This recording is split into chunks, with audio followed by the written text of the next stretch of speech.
मसँग यो बाहेक अब केही उपाय छैन। अब चढ्छ जेरी अन टप।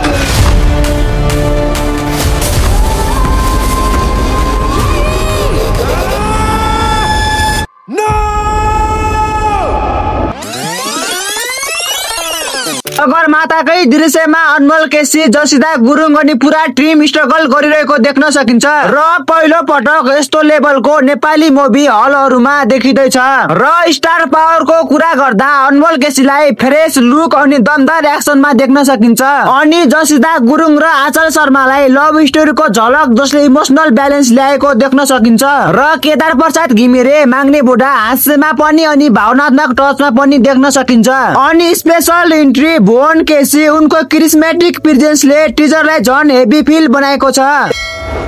नमस्कार साथीहरु, स्वागत छ तपाईलाई रिभ्यू विमल युट्युब च्यानलमा। आज हामी Jerry on top movie trailer review गर्न गइरहेको छौं, जुन भिडियो एकदम धमाकेदार अनि मजेदार हुनेछ। आउनुहोस् ढिला नगरी सुरु गरौं। ट्रेलर सुरु हुन्छ माउन्ट एभरेस्टबाट, जसमा जर्मनीकी मिस पर्ल र युएस का मिस्टर जोनसन जस्ता पर्वतारोहीहरू देखिन्छन् र त्यसै बीच इन्ट्री हुन्छ हाम्रो हिरो अनमोल केसीको, जयवीर सिंह राणा उर्फ जय एभरेस्ट र उनको डायलग नै यस्तो छ, आफूले मेहनत गरेको हारमा सन्तुष्टि लिन सक्नु पर्छ। यो लाइनले नै ट्रेलरलाई इमोसनल एनर्जी दिन्छ र मुभीको डायलग र स्टोरी ग्लिम्स तिर जानु पर्दा ट्रेलर भित्र भावनात्मक र डीप डायलगहरू छन् जसले दर्शकको मनलाई रुवाइदिन्छ।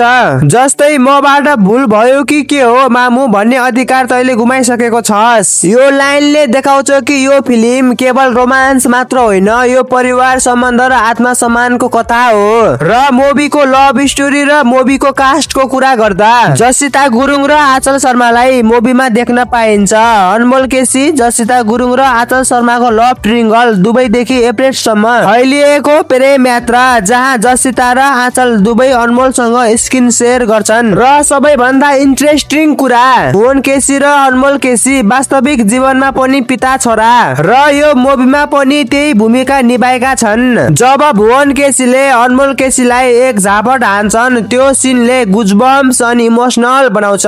ट्रेलरको भिजुअल एकदमै सिनेमेटिक छन्। सगरमाथाको दृश्य हेर्दा लाग्छ यो नेपाली फिल्म इन्डस्ट्रीमा पहिलो पटक यस्तो लेभलको भिजुअल आएको हो। स्नो, माउन्टेन, इमोसनल डिप सबै एकै ठाउँमा देखाइएको छ।